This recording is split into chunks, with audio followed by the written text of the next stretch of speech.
Huwag ka mag-ano na eh. Bastong ka na.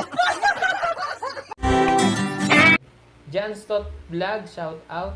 Hindi man maitago ng mga team Pugong Biyahero ang kanilang pagod sa pag-akyat nila sa bundok dahil maulan na nga.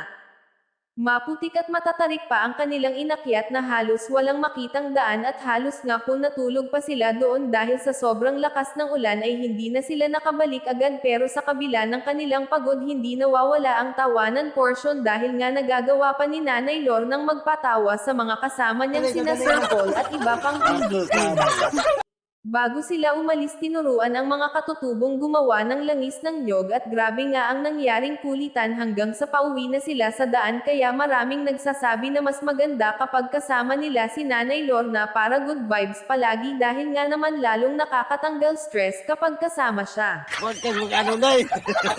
Bastong ka na. Ganyan pala yan.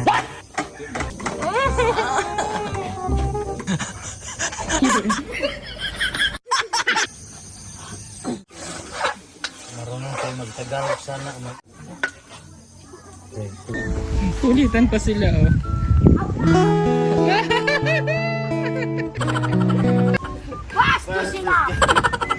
Sabi ni sarili niyo. Pauwi na po kasi kami.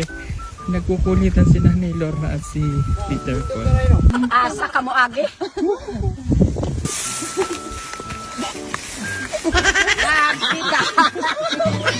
Habang bata pa, sa damuhan magkabulan.